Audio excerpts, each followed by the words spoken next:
Bismillahirrahmanirrahim. Assalamualaikum warahmatullahi wabarakatuh.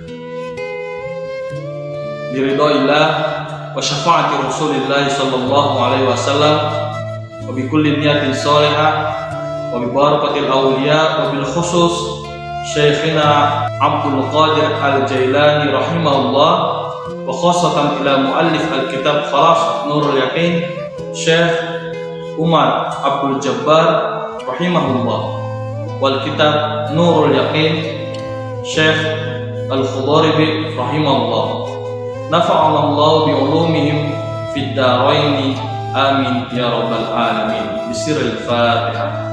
A'udzu billahi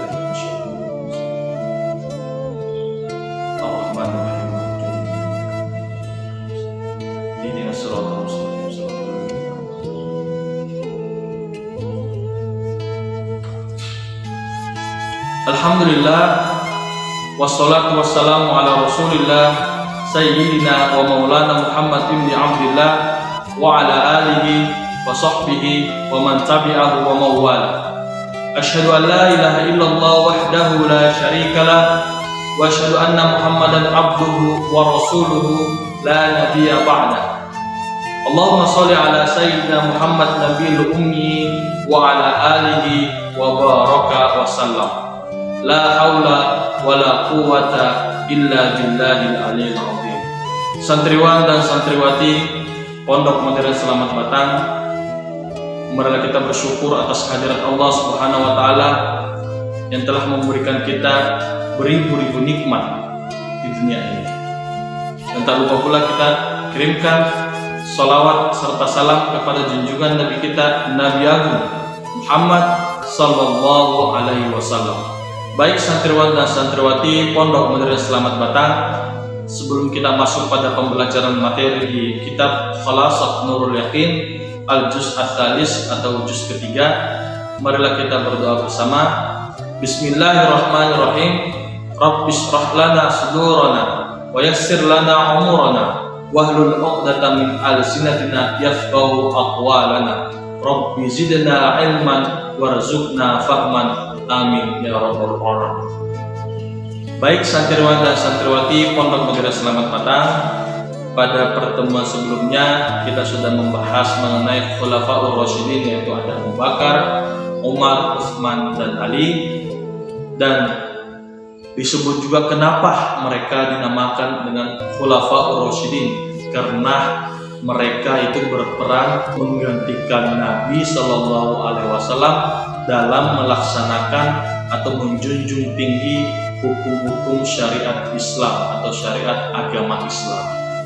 Dan pada masa itu juga kekhilafan mereka itu lamanya 30 tahun, ya, lamanya 30 tahun, dan dalam jangka waktu 30 tahun itu mereka dapat membebaskan Syam, Irak, Palestina, Sudan, dan beberapa benua-benua yang ada di Afrika. Pada hari ini kita masuk pada pembelajaran kedua, yaitu Ad-Darsu Ats-Tsani pada khilafah Abu Bakrin As-Siddiq radhiyallahu anhu. Langsung saja, nasabuhu, keturunannya.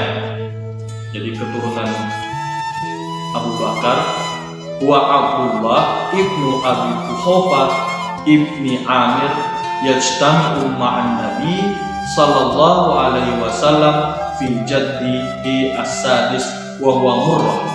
Jadi keturunan Abu Bakar itu adalah Abdullah putra Abu Quhafah putra Amir, dan dengan Nabi, ya, dengan Nabi garis keturunan Abu Bakar itu bertemu pada kakek yang keenam, yaitu bernama Murrah.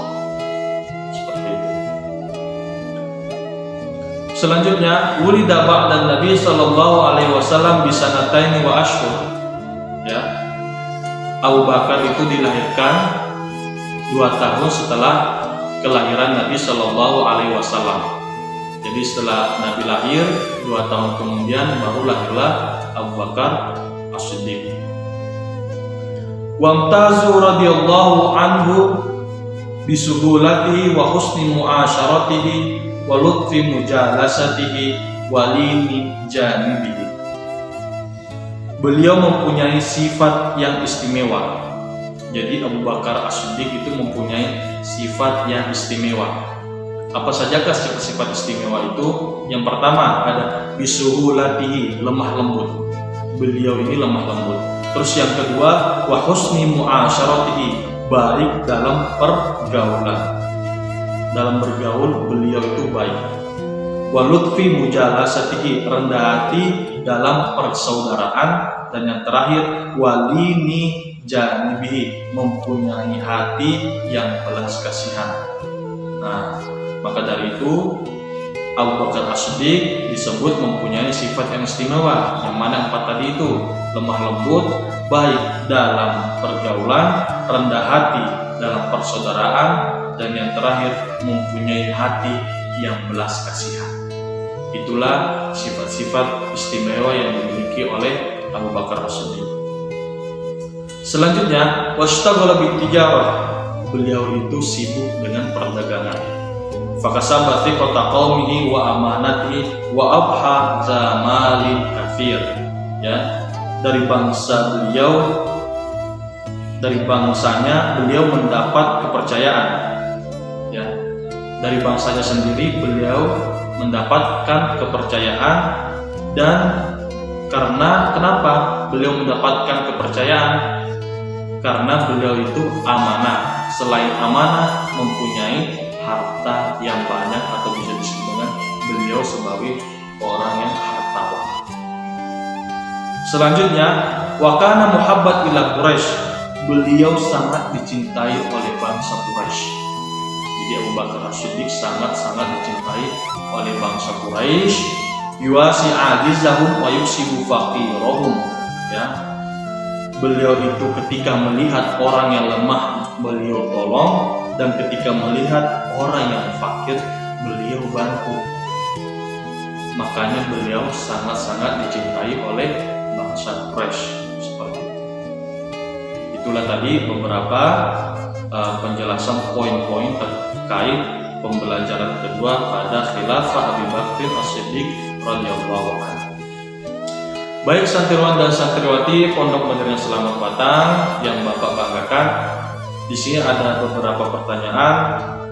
Pertanyaan yang pertama, uzkur nasaba Abu Bakr radhiyallahu anhu. Sebutkan nasab Abu Bakar radhiyallahu anhu. Nasabnya tadi wa Abdullah ibnu Abi Quhafa ibni Amir. Mata wulida radhiyallahu anhu, kapan beliau itu dilahirkan? Wulida ba'dan Nabi sallallahu alaihi wasallam bisanataini wa ashhur. Beliau dilahirkan 2 tahun setelah kelahiran Nabi sallallahu alaihi wasallam. Nabi lahir pada tahun gajah. Sebutkanlah pada tahun gajah ini bertepatan dengan pada tahun Masehinya 570 Masehi. Kemungkinan 572 Masehi barulah lahir Abu Bakar As-Siddiq radhiyallahu anhu. Bima imtaza baina Quraisy, dengan apa beliau itu istimewa? Dengan sifatnya yang pastinya, dengan sifat yang lemah lembut, baik dalam pergaulan, rendah hati, dalam persaudaraan, dan mempunyai hati yang belas kasihan. Bimada kana yastagilu, dengan apa beliau itu sibuk? Beliau itu sibuk dengan perdagangan. Ya, jadi beliau itu sibuk dengan perdagangan, dan dari bangsanya itu beliau mendapatkan kepercayaan karena beliau itu amanah dalam segala sesuatu. Kaifa kanat makanatuhu baina Quraisy, bagaimana sih pandangan Quraisy terhadap Abu Bakar As-Siddiq? Pandangan Quraisy itu terhadap Abu Bakar As-Siddiq itu, beliau itu sangat dicintai oleh bangsa Quraisy. Karena kenapa? Ketika ada orang yang lemah, beliau tolong. Ketika ada orang yang fakir, beliau bantu. Nah, itulah tadi beberapa penjelasan dari keturunan, kelahiran Abu Bakar, sifatnya yang istimewa, terus kesehariannya, kesibukannya yaitu dalam perdagangan, dan beliau juga sangat dicintai oleh bangsa Quraisy karena dermawan, yang lemah ya ditolong, yang fakir ya dibantu. Baik santriwan dan santriwati Pondok Modern Selamat Batang yang Bapak banggakan, itulah tadi pemaparan materi bagian kedua dari kitab Khalasah Nurul Yakin tentang Abu Bakar As-Siddiq radhiyallahu anhu. Bapak harap kalian bisa menyimak videonya dengan baik dan mencermati dengan sebaik-baiknya. Demikian yang dapat Bapak sampaikan, kurang lebihnya mohon maaf. Akhirul kalam, wallahu muwaffiq ila aqwamit thoriq. Wassalamualaikum warahmatullahi wabarakatuh.